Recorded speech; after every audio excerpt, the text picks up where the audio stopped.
Tous et bienvenue pour ce nouveau format d'émission qu'on va explorer avec Antoine, que vous avez déjà pu voir sur les chats DeFi France, Bonjour. Logical pour les intimes.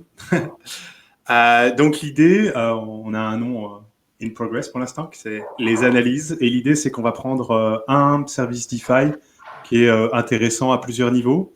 Et on va vraiment prendre le temps de rentrer un peu plus dans le détail de ce service, puisqu'on a un format d'environ une demi-heure consacré à comprendre qu'est-ce que fait le service, quel est son projet et comment ça fonctionne plus concrètement. Donc pour cette première édition, avec Antoine, on a choisi Pickle Finance, que vous avez peut-être déjà croisé. Donc c'est un concept assez novateur, mais en même temps c'est un peu à la Yearn, c'est-à-dire que ça innove en assemblant des blocs existants avec une sorte de nouveau but par rapport à ce qui était fait précédemment avec ces blocs. Euh, donc je pense que ça peut être pas mal de commencer par un peu les blocs sous-jacents qui ont permis à Pickle d'exister. Tu veux te lancer sur Curve, Antoine? Oui, avec plaisir. Du coup, bonjour à tous. Donc, j'imagine que vous connaissez Curve. Le site, c'est curve.fi, qui permet de faire des pools de stablecoin avec le slippage le plus bas possible lors des exchanges. Donc, c'est très utilisé du coup dans la DeFi. C'est un acteur majeur de l'écosystème. Et donc, ça permet de réguler un peu la valeur des stablecoins, dont le but est du coup d'avoir un peg, c'est-à-dire de tous être à la même valeur de 1 dollar. Donc, en fonction de leur rareté et de la facilité de les créer, leur prix est modifié et défini dans Curve de cette façon.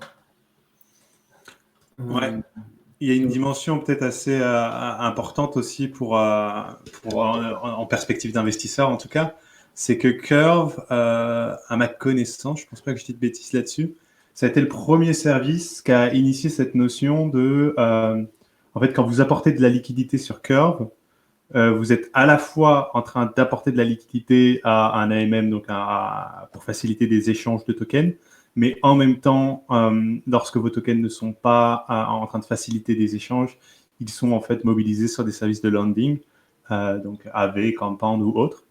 Et c'est un peu cette double utilisation, je ne sais pas trop comment appeler ça en français, qui a fait que les retours sur Curve ont été assez intéressants. Donc, ce qui lui a permis d'attirer beaucoup de liquidités, ce qui a donc permis après d'avoir, comme tu le disais, des pools assez efficaces et des prix, des stablecoins qui maintiennent plutôt bien leur peg, à l'exception de DAI, comme d'habitude. Mais c'est justement un peu l'objet de Pickle, puisque Pickle s'attaque justement au problème en fait de DAI et SUSD qui ont encore des difficultés à maintenir leur peg et dans l'essence, Pickle c'est un mécanisme de stabilisation du peg de ces deux stablecoins. Donc oui, le premier bloc Curve pour avoir ces pools de stablecoin optimisés et qui est utilisé un peu comme une brique sous-jacente, comme on va le voir par la suite. Après, il y a un autre bloc essentiel pour Pickle, c'est donc les vaults de Yearn. Euh, donc vous avez probablement entendu parler du fameux YYCRV, YUSD, qui a été un des premiers vaults qui a été lancé par Curve, qui accepte donc le token d'entrée, c'est le YCRV, donc le token que vous obtenez lorsque vous déposez des stablecoins dans la pool 2 ou 3 de Curve, la pool Y. Et à partir de là, ça vous produit un retour supplémentaire sur ce token. Là, le mécanisme du vault est utilisé à des fins différentes, mais ça leur a surtout permis en fait d'itérer assez rapidement et de proposer un système autonome qui s'appuie sur un smart contract qui n'est pas audité, mais en même temps qui recycle beaucoup de code existant avec une approche de changement minimum. Donc c'est un peu une manière d'avoir un audit informel, quoi. Je sais pas trop comment tu qualifierais ça, mais voilà, c'est une forme de réassurance. C'est pas un audit, bien sûr, mais après voilà, on a aussi bien vu que les audits, ça ne garantit rien. Effectivement. Voilà, on vous rappellera BZX par exemple, 3 fois hacké et je crois audité à chaque fois. Hein. Peut-être pas la première fois. Non, si la première fois, oui. Peut-être pas Si, la deuxième fois. Mais la troisième fois, oui. Bon, enfin bref, voilà. Audit n'est pas égal infaillible. Et dans l'autre sens, les projets un peu plus récents, disons comme Pickle, bah, ils ont un peu un problème de l'œuf et de la poule, quoi. C'est-à-dire, vous n'avez pas d'audit, les gens ils ont un peu peur. Mais en même temps, pour avoir un audit, il faut avoir beaucoup d'argent à dépenser pour payer les auditeurs. Donc, comment on résout ce problème? Bah, on trouve des solutions qui permettent de lancer un protocole avec des garanties ou des réassurances. Et on espère que ça marche, quoi. Parfois, il n'y en a même pas besoin, comme un truc comme Yard où les gens ont déposé des centaines de millions avant que les audits soient là. Mais bon, maintenant, on a tendance à être un peu plus prudent. Et donc, les approches à la pickle de fork et changement minimum de code, elles commencent à être de plus en plus courantes. ouais, effectivement, ça me fait penser à IAM Finance qui, du coup, a eu un problème. Euh, il n'a pas fait d'audit, mais il a réutilisé les contrats de staking de Synthetix. Mais du coup, ils ont eu un problème dans un autre endroit du code lors des rebases. Donc, Ouais, c'est ça. Je crois qu'ils avaient pris le contrat de staking standard de Synthetix, mais il y avait un problème en effet qui avait émergé dû au fait que leur token rebasait, alors que à la base, les contrats de Synthetix ne sont pas faits pour des tokens qui rebasent, quoi. Donc oui, ça c'est un bon exemple de problèmes qui peuvent arriver comme ça. Il y en avait eu un autre similaire sur Balancer, mais on s'égare un peu. Euh, donc, les deux premiers blocs, comme on l'a dit, le curve, les voltiers. Et après, il y a une partie un peu plus légère, parce que c'est une fonction qu'ils ont rajoutée plus récemment, qui en fait sont les volts qui vont aller farmer le token uni d'Uniswap. Donc là, on va rentrer dans le détail quand on va faire les volts, donc je ne pense pas que ça vaut forcément le coup de creuser. Et enfin, il y a une dernière brique technologique un peu plus, brique DeFi, pardon, un peu plus ancienne, qui sont les flash loans, qui sont utilisés pour faire de l'arbitrage. Donc, je ne sais pas si tu veux creuser un peu déjà là-dessus, Antoine, ou on le oui, fait je veux comme bien un... expliquer. Donc, si vous ne savez pas ce que c'est, les flash loans, c'est en fait c'est un apport de liquidité qui ne dure qu'une seule transaction. En fait, sur un bloc, vous pouvez faire un flash loan qui emprunte de la liquidité qui existe vraiment, mais qui n'est pas forcément à vous. Et vous pouvez en faire ce que vous voulez tant que vous remboursez à la fin l'entièreté du prêt et des intérêts. Hmm. Ouais, et donc ça vous permet en fait de réaliser comme on disait, des arbitrages où vous n'avez pas forcément le capital nécessaire pour réaliser l'arbitrage par vous-même avec vos propres deniers. Mais en soi, si vous avez un chemin d'arbitrage qui génère un retour, vous avez donc assez pour payer, pour rembourser ce que vous avez emprunté et payer les frais. Alors à partir de là, il y a possibilité d'utiliser un flash loan pour l'exécuter. Ok, et donc ça va être utilisé après dans un des vaults de Pickle qu'on va voir tout de suite. Et les arbitrages sont surtout utilisés sur Curve entre les différents stablecoins parce que bien qu'ils perdent leur peg, ils sont censés être égaux à 1 $. Et donc, ça permet d'utiliser plusieurs services comme Uniswap et Curve par exemple. Et lorsque les taux sont différents, les taux d'échange entre les stablecoins sont différents, ça mène parfois à pouvoir faire des arbitrages intéressants. Ouais, même vous-même, en fait, si vous utilisez Curve directement, vous pouvez le voir parfois quand vous allez déposer dans des pools. Mettons que par exemple, vous arrivez sur la pool Y, généralement avec que du DAI, vous allez avoir un petit ratio positif de quelques pourcents qui correspond en fait au fait que vous êtes en train d'arbitrer slash rééquilibrer la pool parce qu'elle manquait de DAI en fait. Ça peut être un autre stablecoin en fonction de ce qui se passe, mais habituellement, c'est plutôt le DAI qui manque dans la pool Y. Donc alors, ouais, on va faire un petit partage d'écran, je pense pour la suite, ça sera mieux. Donc, non, ça c'est le chat. Comme on le disait, la vision de Pickle, c'est de vous proposer des outils d'investissement automatisés, ces fameux Vault, Jars, ils les appellent eux. Et on va mettre un peu plus grand. Et comment dire c'est pas juste. Enfin, il y a une logique qui va au-delà de juste produire un retour sur des stablecoins et automatiser votre farming, puisqu'il y a cette vision de, en fait, proposer des produits sur différents stablecoins. Donc là, en l'occurrence, USDC, USDT, DAI et SUSD. Et en fait, chacun de ces produits a un programme d'incitation en Pickle. Donc, on va rentrer dans les vaults et tout ça, mais en gros, vous déposez dans des vaults et après, vous êtes éligible pour cette distribution de Pickle supplémentaire. Et l'idée fondamentale, vraiment minimale, si vous avez compris ça, vous avez compris 95% de Pickle à haut niveau, c'est qu'en fait, donc, chaque petite pool, la pool DAI, elle a une incentive Pickle, la pool USDC, elle a une incentive Pickle, et ainsi de suite. Et en fait, l'idée, c'est qu'en jouant sur ces incentives, on va attirer ou pas attirer différents capitaux, et donc ça va aider à entrer des mouvements de capitaux qui vont pouvoir après aider le système à stabiliser les différents stables et les ramener proches de leur peg. Donc c'est un truc incitatif assez standard, mais a priori, il n'y a pas besoin de faire des choses compliquées puisque ça suffit pour que ça marche. Donc concrètement, ça se traduit comment? Ça se traduit par ces pickle jars. Donc la première, c'est la PJAR 0. Et donc elle, en fait, elle est construite sur... je pense qu'une bonne manière de la voir, c'est si vous avez compris le Y USD Vault de Yearn, prenez à peu près la même chose, mais avec en entrée le token de la pool SCRV sur Curve, donc la pool qui a du SUSD. C'est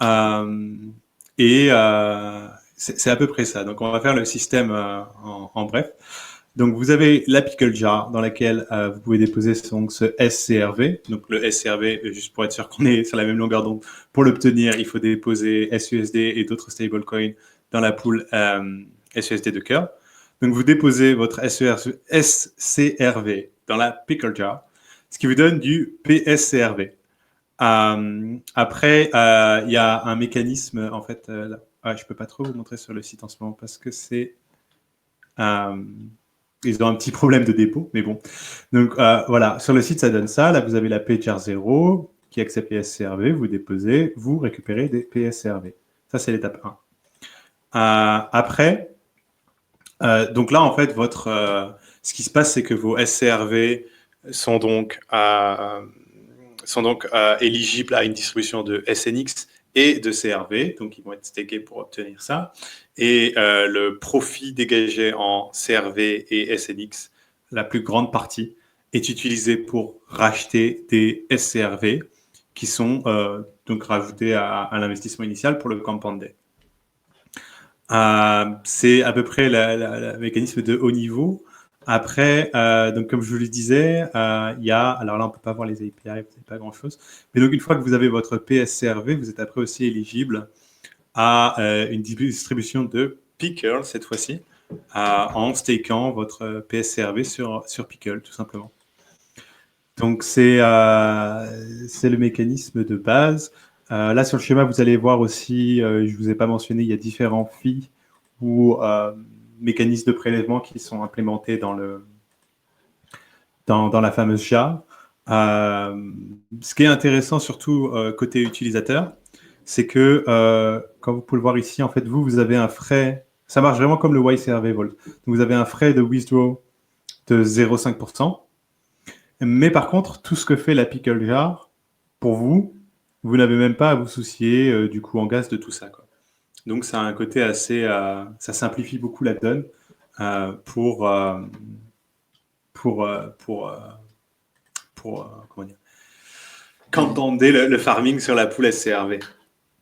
Alors, je ne sais pas si tu vas reprendre la main pour une minute, Antoine. Oui. Donc, ensuite, il y a la deuxième PJAR, qui a un nom un peu étonnant de 0,69, 0,69, qui, elle, gère le farming de Uni avec des jetons de la pool, par exemple ETH USDC, ETH USDT et ETH DAI. Et donc, en fait, c'est des pools qui sont incentivized sur Uniswap, c'est-à-dire qu'elles génèrent du Uni. Et ce qu'ils font à Pickle, en fait, c'est que Si par exemple l'USDC est supérieur à l'USDT, ce qu'ils font, c'est qu'ils incitent les gens à acheter de l'ETH USDT pour faire remonter l'USDT. Et dans tous les cas, ça permet de farmer l'UNI. Et le gaz est payé du coup au global, donc ça coûte quasiment rien. Et c'est vraiment intéressant parce que ça permet du coup de farmer le UNI tout en permettant aux utilisateurs d'avoir des stablecoins qui sont toutes adossées au dollar avec un prix qui du coup maintient son palier. Ouais, et ils ont même comment dire, des mécanismes là pour parce que c'est vraiment la vision en fait, c'est que donc les gens ils vont être impliqués par exemple dans je sais pas moi la IS USDC cool et pour une raison X ou Y, le système va augmenter l'incentive sur USDT par exemple ou DAI parce qu'il y a besoin de rééquilibrer à ce niveau-là. Et donc sur Pickle directement, vous avez je sais pas trop comment appeler ça, des converteurs quoi, qui en gros vous pouvez arriver avec du token Uniswap par exemple DAI-ETH et dire bah tiens voilà là mes 10 000 Uniswap DAI-ETH, hop, et les convertir en un clic à du USDC-ETH. Donc ils sont allés une étape plus loin pour aider les gens à passer d'une pool à l'autre facilement sans avoir parce que si vous le faites manuellement, donc ça veut dire que vous avez ETH USDC par exemple, donc vous retirez votre liquidité, vous avez des ETH, des USDC, c'est la première transaction, vous swappez vos USDC pour du DAI, c'est la deuxième transaction, puis après il faut recommit la liquidité, sachant qu'en plus il y a du halo si vous ne l'avez pas déjà fait avant. Donc voilà, ça permet de faire toute l'opération en une seule, de manière plus efficace. Et ça s'aligne bien avec leur vision aussi. Donc, on peut mentionner les petits points un peu secondaires sur le projet. Donc, la team, ça ressemble un peu à comment la team de SushiSwap s'est formée en fait. C'est une team un peu anonyme. Après, c'est plus ou moins anonyme, mais pour les utilisateurs lambda et ceux qui ne sont pas vraiment dedans, c'est une team qu'on ne peut pas aller trouver comme ça si facilement. Et donc, si par exemple la team elle trouve un moyen de partir avec l'argent, il y a certaines personnes qui sauront qui c'est, tandis que les personnes lambda auront quelques problèmes à trouver qui sont ces personnes dans la team. Donc, ça peut être un risque tout en étant un avantage parce que ça permet de ne pas avoir besoin de se soucier de la compliance vis-à- donc du légal. Oui. Et puis on vous rappelle que donc dans la situation similaire sur SushiSwap, quand donc le fameux chef Nomi a décidé de se faire la balle avec le Dev Fund, grosso modo, il lui a fallu quoi, une journée, un peu moins, pour retourner les fonds. Et voilà, il y avait pas mal de gens assez énervés en train de lui dire, écoute Nomi, arrête tes conneries, on s'est quitté. Donc c'est un mécanisme comme un autre, c'est un modèle de trust. À vous de voir si vous êtes confortable avec ça ou pas.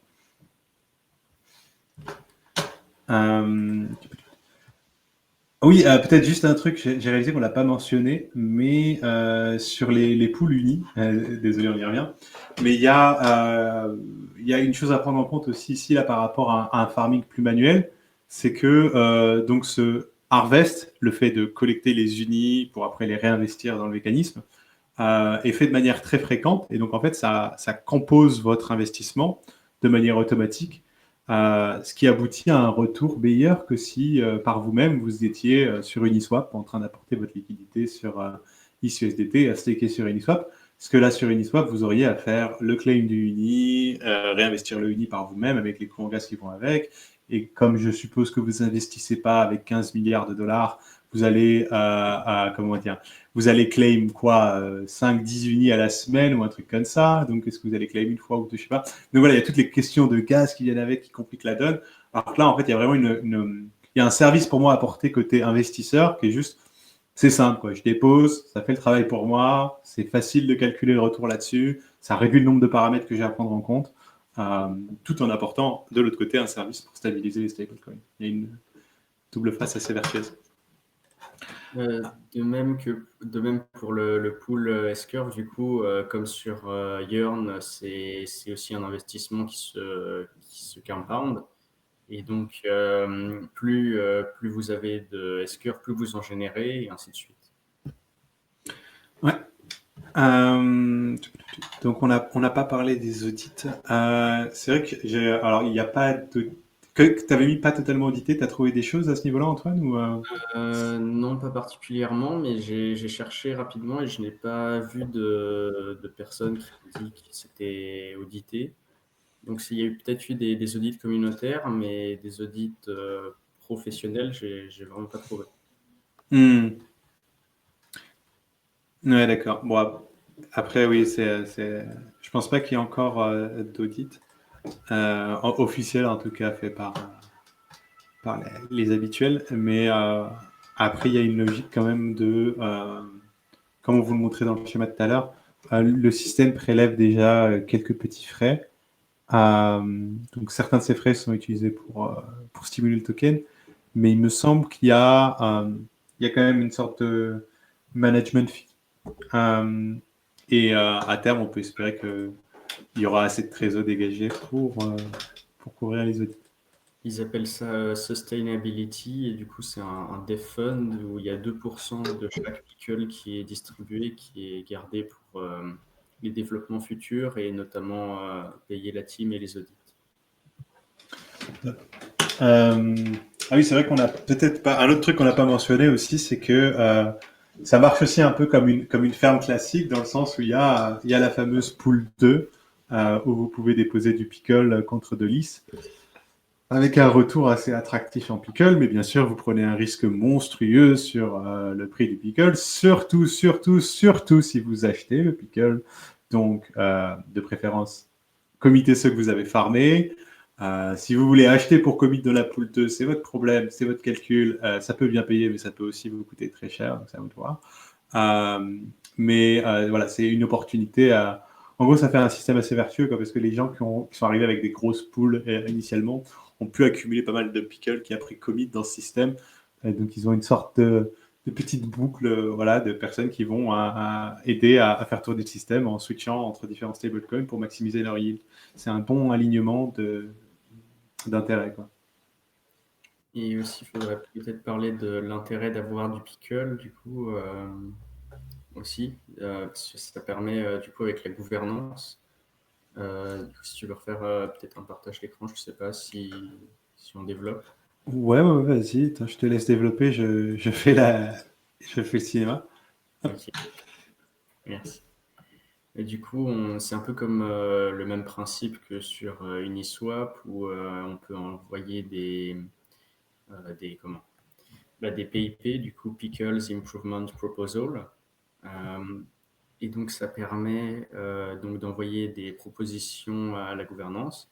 Et par exemple, là, ici, c'est d'ajouter des jetons comment?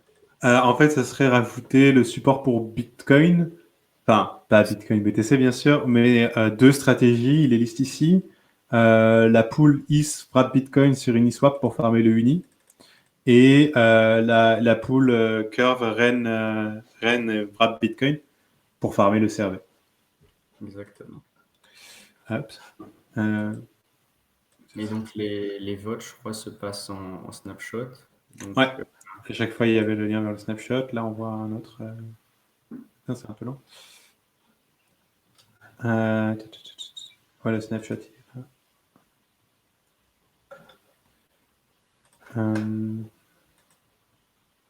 Et on voit que là, par exemple, ils essayent de donner de la valeur au fait de garder du pickle. Donc, par exemple, via la gouvernance et peut-être via des rewards qui seraient distribués. Ouais, ça me fait penser à. C'est marrant parce qu'au final, il y a différents projets qui sont un peu à différentes étapes de leur développement. Je voulais juste vous chercher un petit truc sur Harvest. Parce qu'au final, Harvest, à ce niveau-là, ils sont un peu à l'étape d'après. C'est-à-dire qu'il y a quelques semaines, Harvest avait la même discussion qui était bon, il est sympa, notre petit système, ça marche bien et tout ça, mais en gros, les gens, ils accumulent du Harvest et ils le dumpent, quoi. Ils n'ont pas grand-chose d'autre à faire avec. Et du coup, eux, ils ont mis en place un système de profit sharing, donc de partage de revenus à l'échelle de la plateforme. Et la manière d'accéder à ce profit sharing, c'est de staker ses tokens farm. Et donc, ça fait une boucle assez intéressante où les gens déposent des stables, du wrap Bitcoin, de l'ETH pour farmer un peu avec et générer des farms. Et après, avec les farms qu'ils ont générées, ils peuvent les déposer pour régénérer un peu plus de farms. Donc, ça fait une utilisation où quelqu'un qui a du capital et qui le dédie à votre plateforme peut progressivement accumuler une token de gouvernance. Donc, a priori, c'est un mécanisme qui peut aider à distribuer le token entre de bonnes mains, quoi. Donc là, c'était un petit schéma qui vous montre comment ça se passe concrètement. Je sais pas, après, c'est bon, oui, c'est sur Farm. On fera sans doute un truc sur Farm un jour. Donc je vais le laisser comme ça pour l'instant.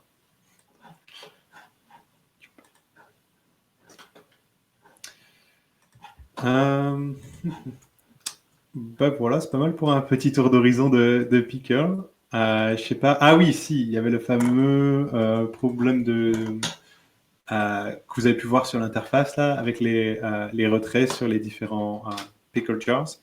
Donc a priori, c'est un problème. Comment dire? Il y a un utilisateur qui a eu un problème de withdraw et à partir de là, ils ont freeze et donc il n'y a pas de fonds à risque.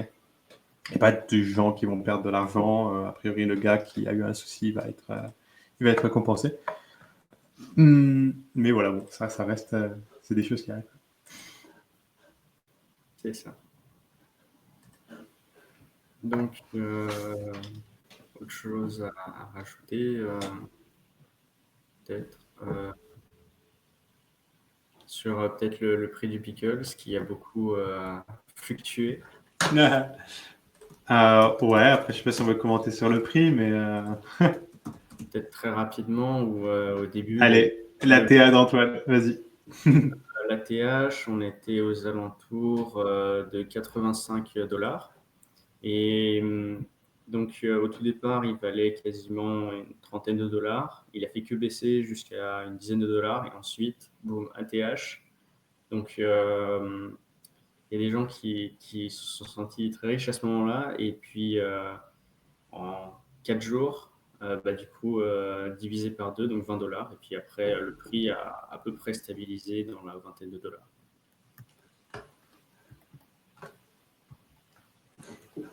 Ouais, c'est vraiment. On en est là. Et avec le profit sharing, il y aurait une possible montée, mais c'est no investment advice.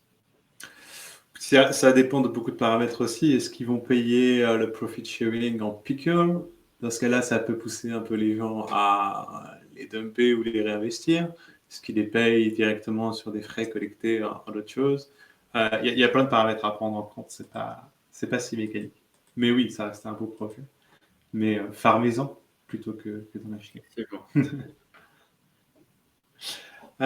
Voilà, je pense que c'est pas mal pour un tour d'horizon de Pickle. On va s'arrêter là. Cyril, tu es toujours avec nous? Oui, tout à fait.